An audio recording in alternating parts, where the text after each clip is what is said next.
warahmatullahi wabarakatuh.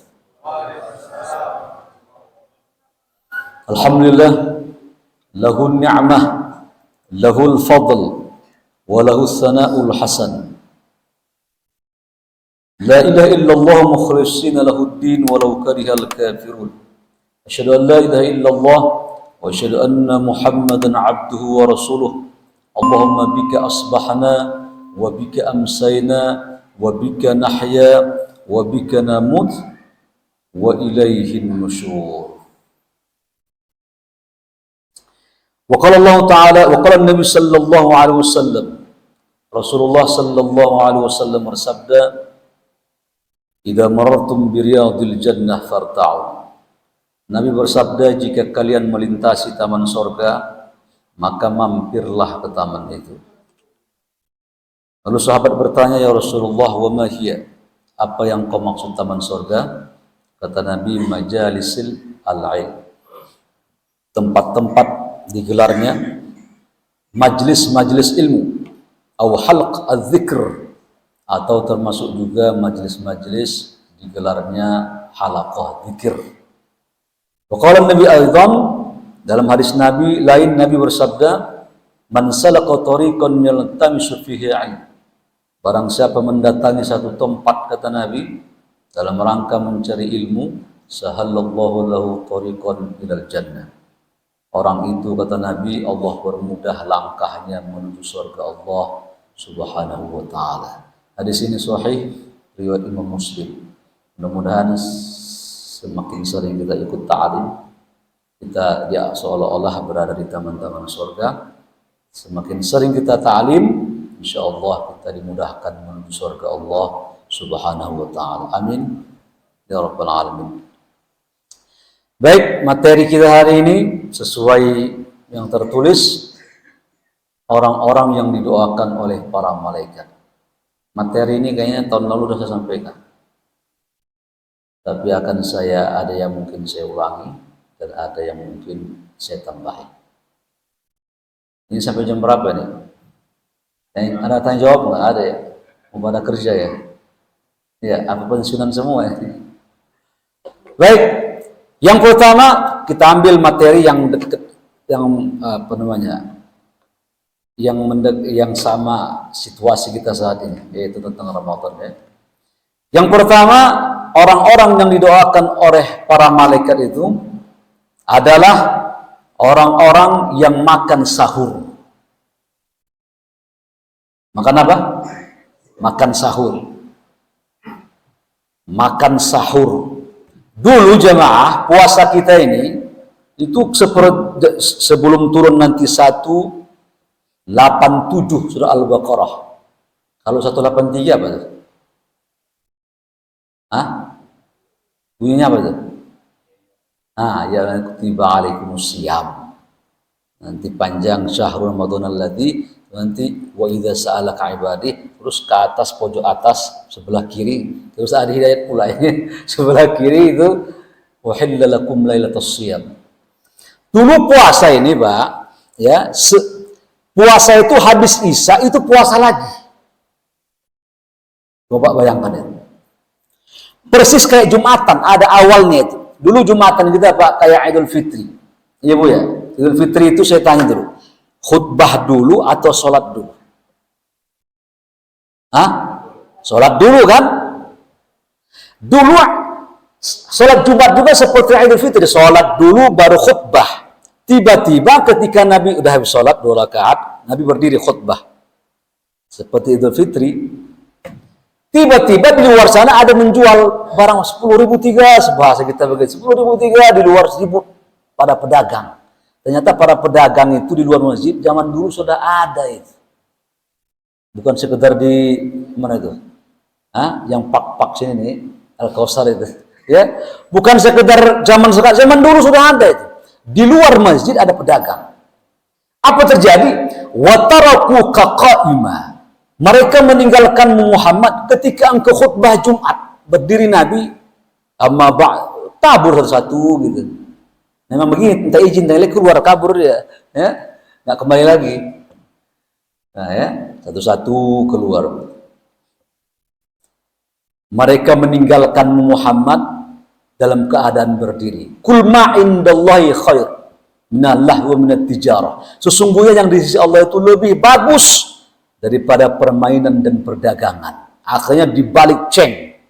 Sekarang Jumatan apa? Khutbah dulu, baru sholat. Dulu puasa gitu, habis Isya itu puasa lagi tuh. Nanti ini ceritanya bisa diambil apa namanya kajiannya dalam kitab Asbun Nuzul Imam Suyuti. Ya, Asbun Nuzul. Puasa besok. Jadi habis maghrib tuh buka puasa sampai Isya, habis itu puasa lagi. Tidak ada sahur. Tersebutlah sebuah cerita seorang bernama Qais, capek dia siang bekerja, dia menunggu istrinya membuat buka puasa, entah bagaimana ceritanya tiba-tiba tertidur suaminya sampai Isya. Celaka engkau suamiku, Isya, engkau harus puasa lagi sampai besok. Mau tidak mau puasa kan, habis Isya nggak boleh makan, nggak boleh berhubungan gitu. Apa terjadi? Akhirnya dia puasa di tengah hari besoknya, kan hampir 2 hari itu pingsan gitu. Satu riwayat pertama. Yang kedua Imam Bukhari. Apa itu? Umar bin Khattab ketika habis Isya dia mengadakan hubungan suami istri. Bagaimana orang pengantin baru makan kurma di situ, minum di situ, berhubungan di situ sebelum Isya. Kapan maghribnya itu? Ya, kalau pengantin baru begini nih, sebulan dia nggak berhubungan, botak kepalanya. Betul nggak? Coba, paling berapa dari jam 6 sampai jam 7? Jam 7, 1 jam. Mau ngapain 1 jam? Kita aja makan aja nyantai dulu kan, nggak bisa langsung ngapa-ngapain. Akhirnya datanglah ayat uhilla lakum lailatas siyamir rafath. Dihalalkan bagi kalian di waktu malam ar-rafath ila nisaikum, mengadakan hubungan suami istri, ya. Hunna libasul lakum wa antum libasul lahum. Kalian pakaian buat istrimu, istrimu pakaian terhadap dirimu. Nah, inilah ayatnya Ibu Bapak yang membuat setelah Isya boleh lagi lanjut makan, ya. Nah, lanjut makan kolaknya, apa lagi? Seblaknya lanjut itu. Dan ada sahurnya. Dan kata Nabi, sahur kalian supaya pembeda sama non muslim. Orang Yahudi juga puasa, nggak pakai sahur. Kita ada sahurnya. Walau bijur'atil ma, dan kalian kata Nabi harus makan sahur. Kenyang saya Pak, udah makan tadi malam. Emang kemana? Jam 11 malam saya pergi keluar cari mie gacoan. Ini gacoan masih buka ya? Ya, dari mie gacoan ya, makan dia, kenyang. Kata Nabi tetap bangun sahur dan makan sahur walau bijur'atil ma, walaupun sekedar minum air seteguk. Apa sebabnya? Ini rahasianya nih. Yang pertama makan sahur itu ibu-ibu, bapak-bapak, pertama ya, hidangan itu adalah hidangan Allah. Kita nggak punya hidangan dari langit. Yahudi punya manna wassalwa. Nasrani punya hidangan dari langit. Allahumma anzilna alaina ma'idatan minas sama. Ya Allah, turunkan hidangan dari langit. Hidangan kita apa kaum muslimin? Makan sahur. Makanya kata Nabi kalau datang makan sahur, waktu sahur kata Nabi kepada para sahabat, hayya na'kul bitu'amil barakah. Sini kalian, ini ada makanan yang diberkahi oleh Allah. Sini kita makan makanan Tuhan ini. Ya. Jadi makanan yang buat istri kita, yang nyiapin anak kita, yang rapiin mungkin pembantu kita. Tapi hakikatnya hidangan itu hidangan Allah itu. Sebab makanan nanti kita akan makan untuk menguatkan badan kita untuk beribadah kepada Allah di waktu siang. Harus dimakan. Makan nasi, sayur, jengkol, nggak apa-apa. Ya, dimakan itu supaya nanti kita untuk mengambil syarat. Syarat apa pertama? Ada anjuran Nabi, orang yang makan sahur itu adalah hidangan yang diberkahi. Yang kedua, nah ini dia, innallaha, sesungguhnya Allah, wa malaikatahu, dan malaikat, yusalluna 'alal mutasahhirin.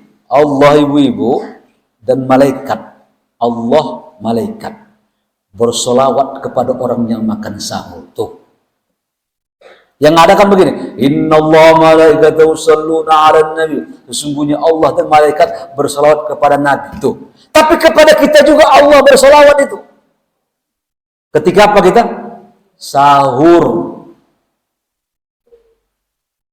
Makan sahur. Jangan tidak makan sahur. Dapat doa malaikat. Apa doa dari Allah? Apa salawat dari Allah itu, kata para ulama, adalah bahwa hamba yang makan sahur itu dirahmati oleh Allah, disayangi oleh Allah, dilimpahkan kasih sayang oleh Allah. Satu. Apa yang dimaksud dengan salawat malaikat adalah doa malaikat terhadap orang yang makan sahur. Didoakan malaikat kita. Nah, tadi kan dulu kita kan orang-orang yang didoakan para malaikat. Malaikat mendoakan orang makan sahur. Jangan tidak makan sahur. Ya, dua. Yang ketiga, udah saya sebut tadi di depan. Apa itu? Bahwa makan sahur ini supaya pembeda mana umat Nasrani yang puasa sama Yahudi, mana umat Islam. Mereka tidak makan sahur, kita makan sahur. Bedain. Pak Ustadz, terus zikirnya apa? Apa zikir yang paling abdul ketika sahur? Langsung Allah menjelaskan dalam Al-Quran, wabil ashari hum yastaghfirun. Di waktu sahur, zikir yang dianjurkan, Pak, istighfar.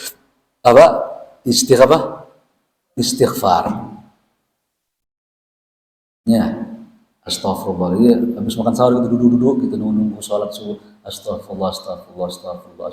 Zikir itu paling afdal itu. Ya, orang kalau nggak punya anak, ada yang nggak punya anak di sini. Wa qultu astaghfiru rabbakum innahu kana ghaffara. Aku suruh ya Allah, kata Nabi Nuh, kepada umatku agar mereka istighfar. Dengan istighfar itu nanti Allah akan ampunkan mereka. Lalu apa manfaat istighfar? Yursilis sama alaikum midrara. Hujan akan turun. Wa yumbitkum bi amwal, akan menggampangkan rezeki. Wa banin, dan bisa membuat yang mandul punya anak. Nah, jadi pergi ke dokter sana, dokter itu, dokter sana, tapi jangan lupa Allahnya disentuh. Jadi kalau nggak punya anak, nggak punya cucu, suruh anaknya banyak-banyak istighfar kepada Allah. Nah, habis itu dia ke dokter kemana terserah. Tapi jangan lupa apa? Istighfar kepada Allah. Bukan sekadar lisannya, tapi dia maknai astagfirullah. Minta ampun ya Allah, mudahkan aku punya keturunan. Astagfirullah. Udah ya? Udah? Yang punya anak, tak punya cucu, suruh istighfar. SMS ke mereka. Ini informasi langsung dari Allah, surat Nuh. Masya Allah. Innallaha la yukhliful mi'ad. Sesungguhnya Allah tidak akan menyelisih apa yang dia janjikan. Insya Allah ya. Dah, yang nggak punya 10 tahun, 15 tahun, 20 tahun nggak punya anak. Suruh apa? Istighfar kepada Allah Subhanahu wa ta'ala. Baik. Jadi orang yang makan sahur dianjurkan ia makan sahur, berikutnya mepet dia. Jadi kalau buka itu, Pak, sunnahnya apa? Mepet juga, disegerakan maksudnya. Ya, saya kuat-kuat sampai jam 7, enggak. Ini bukan masalah kuat-kuatan ini. Masalah sunnahnya sahur itu, buka itu adalah dipercepat. Kalau dia sahur agak mundur, jangan jam 3 sahur dimundurin, kira-kira setengah jam lagi mau azan gitu. Paling afdol. Sudah? Lalu bagaimana, Pak? Apakah saya harus berniat lagi ketika makan sahur? Perlu niat nggak Bapak makan sahur? Nah, perlu nggak? Nawaitu sawma ghadim an ada'i fardhu syahri ramadhana hadhihi sanati lillahi ta'ala. Perlu nggak itu? Sebenarnya orang kalau sudah makan sahur itu otomatis mau puasa. Memang ibu kalau makan sahur mau ngapain sahur? Mau makan pagi? Kan tidak, kan terlihat sahur nih, mau puasa nih. Otomatis. Nah, makanya ketika orang makan sahur dianjurkan, andaikan dia tak baca nawaitu shaum di malam, dengan sikap dia makan sahur udah otomatis berniat itu. Karena niat itu berjamaah itu amalan hati. Mesti itu dia tuh. Umpamanya ya, jadi nggak perlu diucapkan sebenarnya, aslinya tak perlu diucapkan. Ya, kayak usolli, nggak perlu. Begitu apa sholat begini? Sholat apa ini? Subuh 2 rakaat. Kalau dia di depan dia niatnya cepat takbirnya Allahu Akbar, berarti mazhab Abu Hanifah dia. Apa itu niatnya di depan?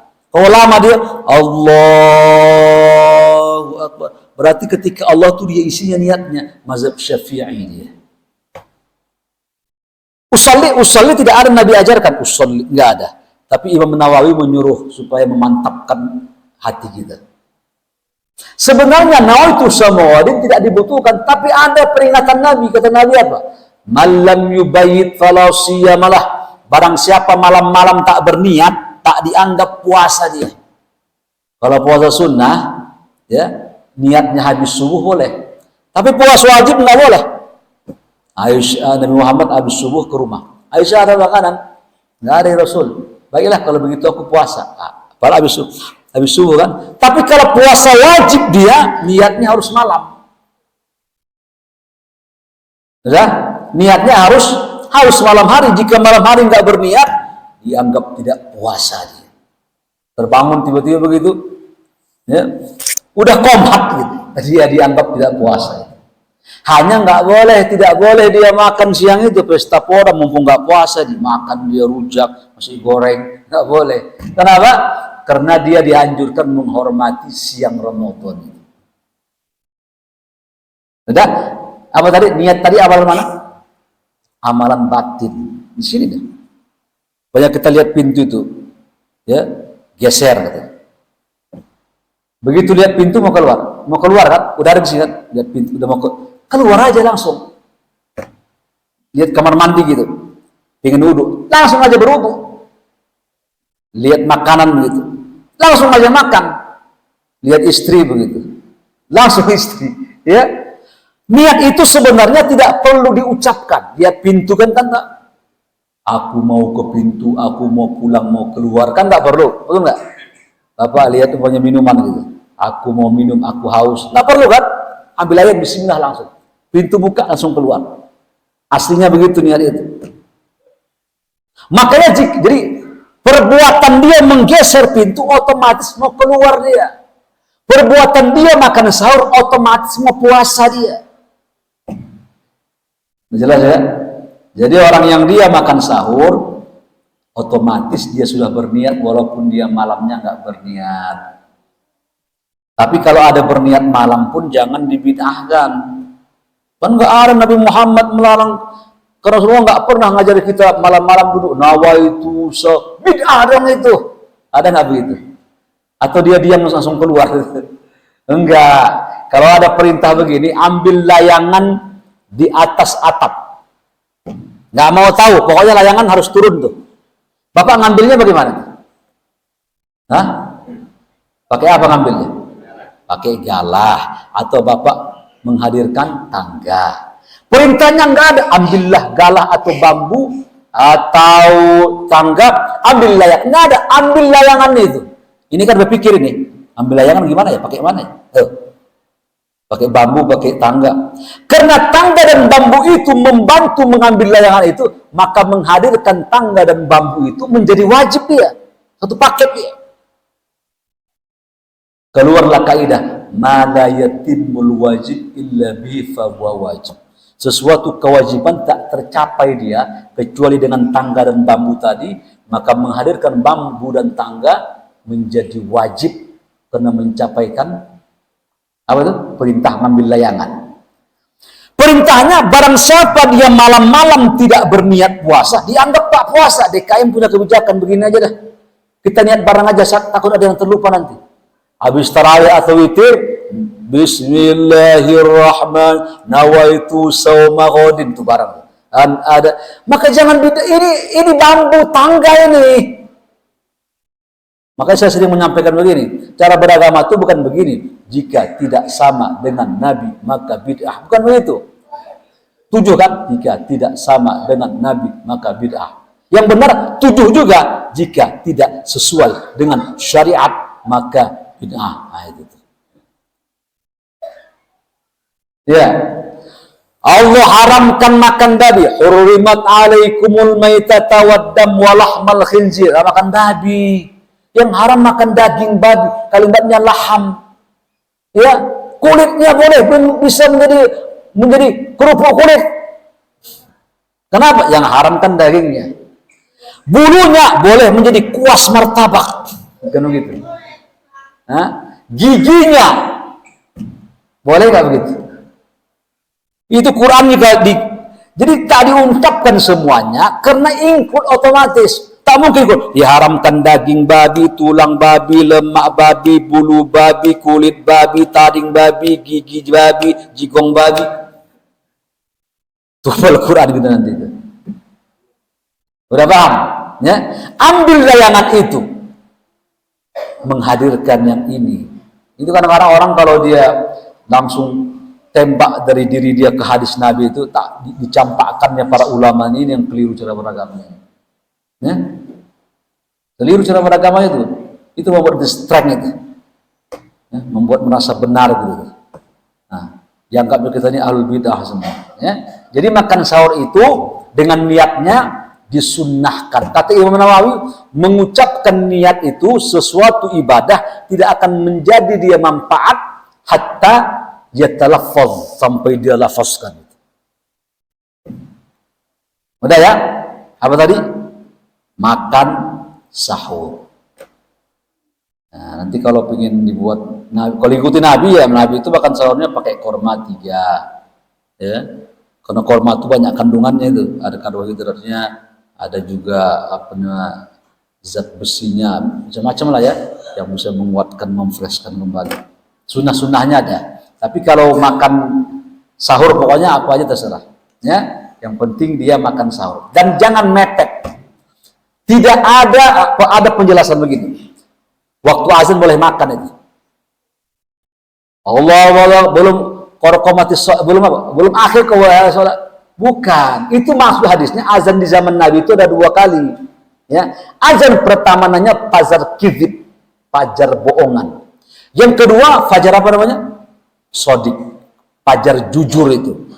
Yang dimaksud boleh azan habis makan itu atau ketika azan makan itu fajar kizib. Kalau sudah azan Allahu Akbar yang di mulut lepasin, buang, kumur-kumur. Ya, bukan maksudnya fajar yang di awal tadi itu. Fajar yang kedua ini dia makan masih makan, batal puasanya. Makanya begitu dibuatlah imsak para ulama. Imsak itu sebenarnya boleh nggak makan minum setelah itu? Sebenarnya boleh. Itu adalah ide dari para ulama, ihtiyat, karena 10 menit kira-kira setelah imsak itu azan subuh. Dibuat stop di sini. Mazhab Syafi'i ini terkenal dengan ihtiyat, hati-hati. Hati-hati. Apa namanya itu? Hati-hati itu namanya preventif. Betul nggak? Apa namanya? Preventif. Maka dibuatlah imsak itu. Artinya menahan itu. Setelah itu minum masih boleh, kira-kira minum seteguk 2 teguk air atau segelas kopi susu boleh lah. Tapi cepat-cepat panas-panasnya. Gitu kan? Kayak minum makan bakwan kepanasan. Cepat-cepat makannya, minumnya. Apa waktunya mepet sudah. Nah, sudah dibuatlah imsak jadwalnya. Walaupun setelah itu masih boleh makan. Tapi itu cara para ulama agar kaum muslimin ini rapi ibadahnya. Baik, itu pertama ya. Jadi orang yang didoakan oleh para malaikat yang makan sahur. Jadi kalau ngomong begini agak haus ya nih. Nggak boleh minum lagi soalnya. Baik, yang kedua sekarang. Orang yang didoakan malaikat, orang yang rajin berinfak. Yanzilani malakan. Mamin muslim yusbih. Kata Nabi, tidaklah seorang muslim berada di waktu pagi. Pagi ya. Perhatikan ini. Pagi itu ya boleh jam 8, jangan berpikir habis subuh, habis sholat subuh. Enggak, pagi. Makanya ada kalimat begini nih. Pernah dengar begini? Barang siapa sholat sebelum fajar 2 rakaat, nah, ya, maka mendapatkan dunia dan seluruh isinya. Itu maksudnya qobliyah subuh. Bukan sebelum fajar, sebelum azan. Sebelum azan tuh kalau nggak witir, tahajud. Karena orang Arab tuh beda istilah sama kita. Orang Arab mengucapkan sholat subuh itu sholat fajar namanya. Lihat, asar, maghrib, isya. Pas subuh, fajar. Di kita subuh itu ya subuh. Kata Nabi, rakaataini qablal fajr. 2 rakaat sebelum sholat subuh maksudnya. Lebih baik daripada dunia dan seluruh isinya. Maksudnya qabliyah subuh itu. Bukan sebelum subuh. Sebelum azan itu namanya apa? Tahajud atau witir. Udah, jangan salah pengertian ini. Kata Nabi, mamin muslim yusbih. Tidaklah seorang muslim berada di waktu pagi. Saya tanya Bapak, pagi itu mulai dari jam berapa sampai jam berapa? Sampai jam berapa mentok pagi itu dikatakan pagi? Ya? Ada sholat sunat isyraq, ada sholat sunat duha. Kata Muhammad bin Shalih Al-Utsaimin, salah seorang ulama Saudi yang meninggal tahun 2001, orang jika sholat sunat syuruk dia, itu kategori sholat duha juga sebenarnya. Hanya terlalu dini, terlalu hijau gitu. Kenapa? Karena sholat duha yang paling abdul itu kata Nabi, seolah-olah anak onta jika menginjak tanah terasa panas. Jam berapa tuh? Nah, jam berapa tuh mulai panas aspal itu? Hah? Jam 10, terlalu panas itu. Kepanasan itunya. Jam berapa kira-kira? Jam 8, tengah 9. Itu paling abdul sholat duha. Sholat syuruk, nah antar kita ini, itu jamnya benar ya. Angka 8 itu ya. Kadang-kadang jam di depan ini berantakan gitu. Nah, kadang-kadang 1, 2, 3, 4, banyak jam di sini. Bisa dijual ini. Ya, kiri kanan. Di sini belum satu lagi nih. Kayaknya ada yang pas pakunya itu. Bukan main ya, sisi 4 sisi ya. Jangan-jangan di atas dia ada nih. Sudah? Nah, itu jadi apa tadi ngomong saya tadi? Mau jadi ngomong jam lagi. Syuruk itu jadi ada 3 tempat sholat yang haram ya. Pertama pas terbit matahari. Syuruk itu jangan pas terbitnya, haram. 1, setan keluar. Yang kedua, orang-orang menyembah matahari lagi beribadah dia pas terbit matahari diwara. Nah boleh, kata Syekh Soleh, lewatkan sekitar 10 sampai 15 menit. Nah, kalau pas syuruknya haram. Alih-alih dapat pahala, dapat dosa dia. Itulah makanya kalau kita beramal ini pakai ilmu. Baru benar. Yang kedua pas tengah-tengah. Makanya kalau zuhur itu bukan pas di tengah. Definisi salat zuhur itu matahari tergelincir dia. Baru zuhur dia. 2. Yang ketiga pas tenggelam. Nggak boleh sholat. Kecuali sholat yang ada sebabnya. Masuk masjid pas tutup matahari, pas tenggelam, boleh karena ada sebabnya dia masuk masjid, tahiyatul masjid. Sholat jenazah boleh hukumnya. Apa sebabnya? Karena ada sebabnya. Sholat duha tadi apa tadi? Abdulnya apa? Ketika anak onta terasa panas kakinya menginjak tanah. Abdul tuh. Tapi jika ada orang sudah sholat syuruk, insya Allah sudah otomatis dianggap sholat duha. Kalau ada waktunya, lanjutkan. Baik. Tidaklah seorang mukmin kata Nabi berada di waktu pagi, maka malaikat turun itu. Yang satu ngomong begini, Allahumma ati munfiqan khalafa. Ya Allah, hari ini orang yang berimpak, ya Allah, gantiin ya Allah. Gantiin impaknya. Kira-kira doa malaikat makbul nggak itu? Hah? Makbul nggak? Insya Allah makbul. Ya Allah, orang yang beribadah, ganti dia. Gantinya begini, tidak harus uang juga yang datang. Karena caranya Allah SWT mengabulkan doa itu 3. 1, bim salabim, abrakadabra, langsung makbul. Yang kedua, doa itu tak dikabulkan dalam bentuk yang kita minta, tapi setiap musibah terhindar kita. Yang ketiga, doa itu disimpan oleh Allah menjadi pahala di akhirat. Maka jangan buruk sangka sama Tuhan. Kok nggak kabul ya? Nggak kabul. Bukan. Cara Tuhan orang nggak kena musibah, kita nggak ada masalah, nggak sakit. Coba kalau sakit kanker lah ya, penyakit. Coba. Kan nggak cuci darah ginjalnya coba. Tiap hari cuci darah. Ya, kan bahaya itu. Baik, kita kembali ke pangkal. Malaikat pertama, ya Allah, orang yang berinfak kasih gantinya. Sudah? Yang samping ngomong lagi, Allahumma ati mumsikan talafa. Ya Allah, orang yang suka menahan hartanya, tolong binasakan. Bentuk sedekah itu tidak harus bentuknya uang, mengkasih makanan, ya, betul nggak? Senyum juga sedekah ya, tabassumuka fi wajhi akhika shadaqah. Betul ya? Jadi bentuknya itu, nah sekarang kita masuk sekarang. Kata Nabi, barang siapa berinfak sebutir korma, sebutir korma sebesar ini ya, nah pas ini, tapi gedean dikit ini, agak gembung. Ya, kata Nabi, jika ada orang berinfak satu butir ini, maka Allah akan mengembangkan dan membesarkan pahalanya sampai seatas sebesar gunung, kata Nabi. Coba, hadis Sahih Imam Bukhari. Udah? Perhatikan, begini Pak, kita ini kalau beribadah ternyata ini menggunung-gunung Allah kasih. Dalil pertama ini nih, ya, kalau orang berinfak sebutir korma, Allah korma situ naik ke atas pahalanya itu, besar, lebar, tinggi. Satu. Yang kedua kata Nabi, nah perhatikan, kita ini kalau beramal soleh Pak, Allah kasih pahala menggunung-gunung ini. Yang kedua kata Nabi, nanti akan datang orang di akhirat kata Nabi, membawa pahalanya sebesar gunung Tihamah. Tihamah itu adalah pegunungan yang di Saudi Arabia.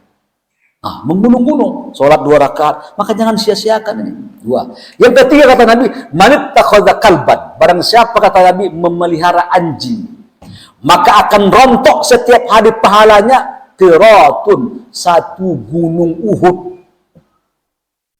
Ada mengatakan kirotoni, 2 gunung, berarti 2 gunung pahalanya hancur. Ludes, hati-hati ya. Ada kan melihat anjing sini? Ada nggak? Ada nggak? Nggak ada. Ada Pak di rumah Pak. Mana? Boneka anak-anak nggak masalah ya. Anjing yang depan rumah sebagai pengganti bel, nggak boleh aja. Jadi kalau aku masuk diserangnya kita, ya awas anjing galak tulisannya. Jadi anjing tidak boleh dipelihara, apa itu? Karena hal itu mengusir malaikat. Baik. Jadi itu buktinya kalau kita beramal soleh jemaah, pahalanya menggunung itu. Terus ini saya mengkasih sebutir korma, ya, kepada orang yang tak puasa, menggunung pahalanya, apalagi ngasihnya ke orang yang puasa gitu loh. 1. Yang kedua, saya mengkasih 1 butir korma begini, sebutir korma, apalagi 1 pak. Masya Allah. Apalagi kalau ngasih air minum 1 kotak. Masya Allah. Kedua. Apalagi kalau dia mengasih nasi bungkus pakai kepala kakap. Oh, kakap pahalanya. Sudah ya? Coba bayangkan itu. Bagaimana Allah Subhanahu wa taala memberikan pahala. Ini Ramadan. Kata para sahabat mengatakan Nabi Muhammad tuh kalau datang hari Ramadan, ajwadun nas, manusia yang paling dermawan dia. Paling gampang keluar. Jadi ringnya itu ketika Ramadan naik dermawan Nabi itu. Ikuti Nabi. Kenapa? Di luar Ramadan saja 1 butir korma kita berinfak ya dengan syarat 2 ya. Pertama ikhlas, kalau sebutir pasti ikhlas lah. Yang kedua syaratnya adalah didapatkan dengan yang halal. Di luar Ramadan membunuh, apalagi dalam Ramadan. Kata Nabi, atakum syahrul mubarak. Kalau setiap awal Ramadan Nabi bicara begini. Kata Nabi, telah datang kepada kalian bulan yang diberkahi. Berkah itu menurut bahasa adalah artinya barokah itu ziyadah, nambah. Jadi kalau di luar Ramadan dia menggunung, dalam Ramadan menggunung-gunung lagi itu. Coba tiap hari usahakan berinfak. Kasih makanan ke sini. Ibu-ibu goreng bakwan gitu. Ya, bala-bala tuh bakwan. Nah, taruh ke sini dimakan orang panas-panas gitu. Ada yang ngasih aqua 1 kardus ya buat taraweh, Masya Allah ya. Ajwadun nas, Nabi Muhammad jika datang bulan Ramadan ajwad. Jadi kalau fadlun utama, afdal lebih utama. Kalau hasan baik, kalau ahsan lebih baik. Kalau dia judun dermawan, kalau ajwadun lebih dermawan. Ya, jelas itu Pak? Ya, berinfak. Ini Ramadan nih. Maka saya katakan gini, ada 3 amalan yang afdal Ramadan ini, Pak. 1, infak. Yang kedua, salat malam. Yang ketiga, baca Quran. Imam Syafi'i itu, ya, dia itu mengkhatamkan, saya lihat lagi apa namanya referensinya. Sebulan tuh 60 kali. Ramadan tuh 60 kali, berarti seharinya 2 kali khatam dia. 60 khatam sebulan. Coba bagaimana caranya? Saya tes, saya baca Quran cepat saya. Jadi baca Quran itu ada 3, ada hibir, cepat, ada nanti namanya tadwir, sedang, ada nanti mujawad, agak lambat. Gitu. Bismillahirrahmanirrahim, alhamdulillahirabbil alamin. Innal ladzina qalu, itu namanya hibir. Ada sedang. Innal ladzina qalu rabbuna Allah, itu namanya tadwir. Ada yang lambat lagi, kayak qori itu. Innal ladzina qalu rabbuna Allah, apa namanya? Mujawab. Saya tes tadi, kemarin saya tes. Saya cari referensi 60 sebulan. Hebat sekali Mas Syafi'i, 60 sebulan. Berarti seharinya 2 kali khatam dia itu. Sehari. Kita sebulan aja 1 aja setengah mati ngapan. Ya, sehari 60 sehari, satu kali khatam aja sebulan kita udah ngapan kayak ikan loan kita. Kapan waktunya? Nah, Imam Syafi'i sebulan. Bagaimana itu? Saya tes. Saya hibir, saya baca kemarin tuh. Saya cepat itu setengah jam itu. Jadi kalau dia orang biasa rata-rata baca Quran 1 jam itu 1 juz dibagi 2 menjadi berapa tuh? Jadi berapa tuh? 1 jam. Berarti kalau dia 1 jam, kalau dia 30 juz kan 30 jam kan? Dibagi 2 itu. Ternyata begini, kenapa secepat mana dia itu baca Imam Syafi'i? Ya, secepat mana? Ternyata kata Ibnu Qayyim, menyimpan ilmu itu ada 3 tempat. Ilmu pengetahuan disimpan pada 3 tempat. Yang pertama, brain, guru, pada otaknya. Ilmu yang paling. Makanya kalau ada ilmu itu di sini, kalau ada ustaz yang baca ilmu, ya, ilmu itu di sini apa yang kau hafal. Yang kedua, menyimpan ilmu itu kata Ibnu Qayyim, ada tulisan, dokumen, ilmu bukan begini. Jadi ini bukan ilmu, ini dokumen. Kalau ustaz nanti begitu baca ini nanti kamu mati. Ya, ini dokumen namanya. Ya, ada orang katanya ilmu pemahaman nggak perlu kita hafal lagi. Justru ilmu itu di kepala, bukan di sini. Kalau ilmu apa itu? Disuruh, dan disutur. Ilmu itu di dadamu. Kepala bukan pada yang tertulis. Yang ketiga menyimpan ilmu itu kata Ibnu Qayyim pada mulutnya. Pada mulutnya bagaimana itu? Berpikir saya lama-lama. Ternyata begini maksudnya. Bapak, namun baca Fatihah. Apa namanya? Bismillahirrahmanirrahim. Saya suruh baca Fatihah langsung, kira-kira langsung lancar ya. Bangun tidur ya. Nah, lancar apa? Baca ikhlas. Bismillahirrahmanirrahim. Baca ikhlas. Ulang. Bismillahirrahmanirrahim. Lancar. Tak dipikirkan di otaknya, tak dibacanya pada mushaf di mulutnya. Ternyata orang itu kalau sudah dia hafal sangat kuat hafalannya, tak dipikirkan mulutnya mengalir itu. Seperti bapak hafal Fatihah itu. Apa bapak pikirkan itu? Alhamdulillah. Fatihah. Bismillahirrahmanirrahim. Azan. Allahu Akbar, Allahu Akbar. Imam Syafi'i itu tingkat hafal Quran udah di mulut. 30 sudah di mulut. Itu yang di mulut apa? Jibo. Dihafal. Coba. Makanya banyak disuruh dalam tarikat. Ini syahrul Ramadan yang unzila fihi. Ramadan itu bulan diturunkannya Quran. Buatlah acara-acara yang kira-kira mendukung Quran, cerdas, cermat, isikan dengan Al-Quran. Buat acara anak-anak, ibu-ibu yang tadarusan, kajian, saya mulai vaksin tiap subuh pagi. Pokoknya viralkan di situ buat acara Quran. Memang ini bukan Quran, lagi awal Quran, festival Quran. baca berkali-kali banyak, khatam baca lagi, malam-malam aku baca. Ya, yang mulai baca saya biasanya apa? Ini Anas, ya Allah, dan apa lebih fakul, ya.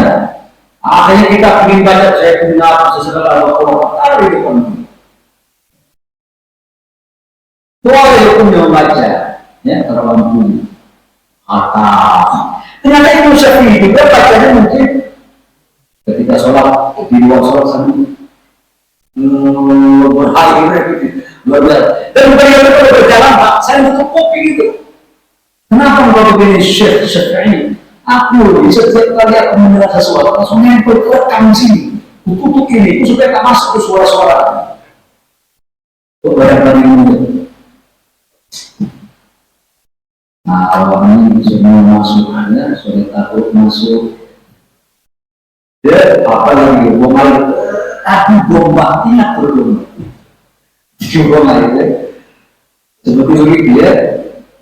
Kemarin bakal ini zamannya sedekah. Ini saat-saatnya lagi besar-besar hal sedekah. Akan orang kita kalau punya uang. Saya susah Pak.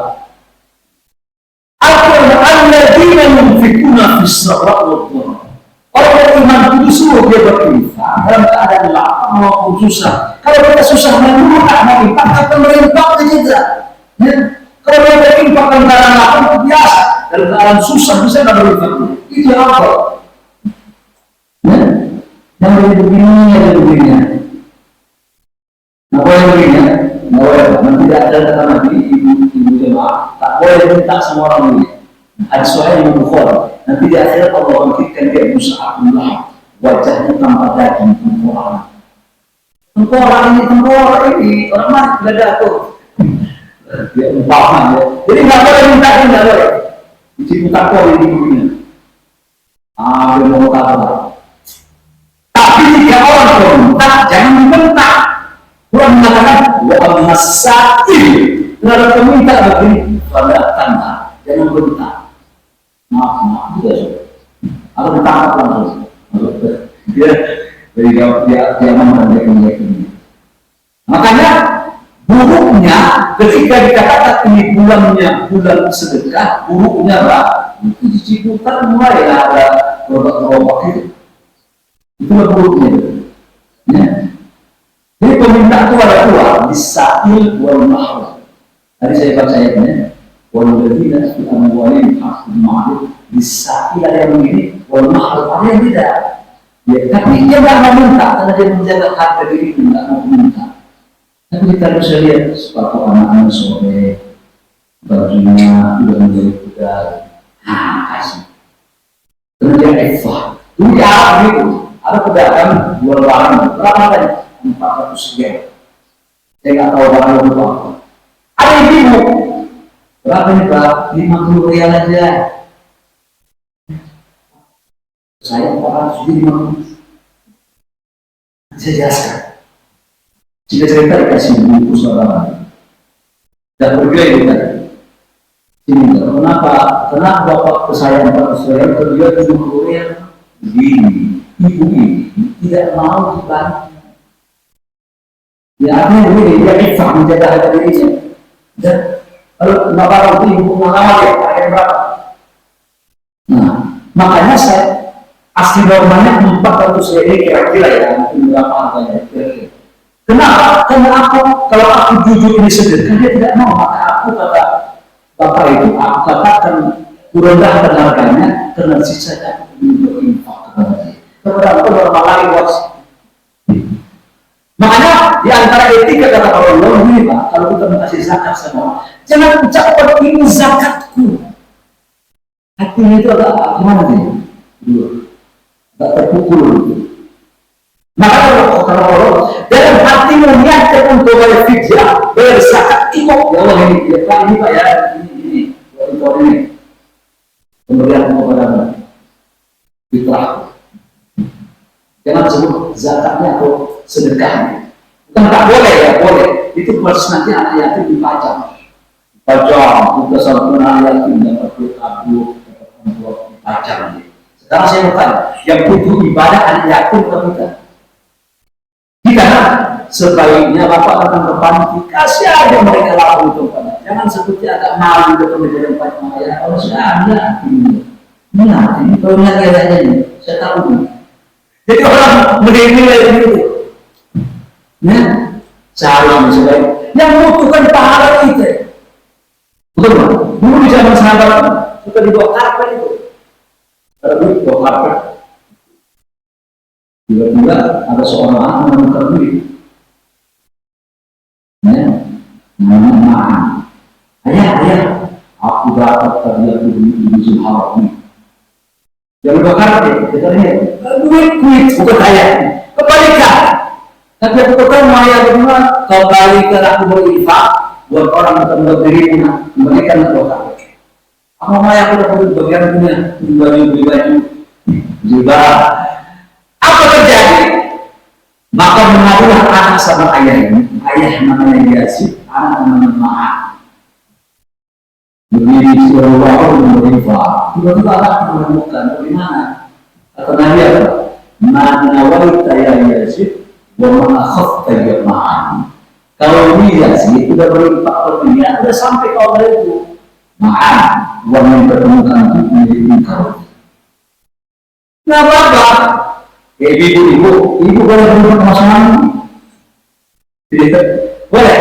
Kalau jauh-jauh kemana suaminya kere, kops, gajinya musuh, kalau kita buat ibu boleh apa? Ya, bajunya kumuh, badannya jelek. Ibu boleh berimpah sama suami itu. Apa adanya? Ibu masuk, istrinya itu berimpah. Bu, mau kemana? Berimpah. Berimpah kemana? Disedekah. Aku belum kasih dorong aku itu kan ya aku belum kasih kan di rumah tak bawa kan di rumah kamu sama saya setiap kali ketemu aku bikin semua orang aku juga butuh bagi dorong aku mencari mengadulah suami istri ke depan istrinya mengadu wah aku belum berinfak tapi suami itu katanya aku butuh juga infakmu kasihlah kata Nabi benarlah saudara ibu masuk benar suami itu. Kalau suami ke istri tak ada sedekah kewajiban. Paham? Makanya kata Nabi, yang paling panjang tangan dari antara kalian, kata Nabi, adalah zinat binti Jahsh. Apa keutamaan zinat ini? Dia suka meminta benak, menenunnya, dijualnya, berinfaknya. Jadi dia bisa berinfak. Kalau kita tak bisa lah, anak istri harus ada istri sedekah. Jadi pada dua orang ini, pada tiga orang, suami tak ada infak, suami infak sama dia. Terutama pada anak, ada istilah sedekah, istilah zakat, tidak ada. Pada tiga orang ini. Yang kedua kepada istri, tidak ada zakat. Yang ketiga kepada orang tua, tidak ada istilah zakat. Kewajiban dan level itu lebih tinggi daripada sekedar zakat dan infak. Kata Nabi apa? Kata Nabi, kafar bil mar'i isman al-mudhi amal jatuh. Cukuplah seorang yang benar-benar dianggap dia jahat, berdosa. Siapa itu? Suami jahat itu dia sia-siakan keluarganya. Anaknya tak dibayar SPP, tak ada semakan. Ya, kalau dia juga makan ayam berpet, apalagi makan padang, ibunya makan toge di rumah. Harus sama. Ya, baik. Saya pikir dua hal ini lah. Ya, yang bagi kita butuhkan dalam Ramadan, pertama kali apa? Sahur. Yang kedua, siapa orang yang dilakukan? Orang berinfak. Tidak ada sopan. Ada tanggung jawab? Mana? Nah, dua-duanya. Boleh kalau mana? Ya.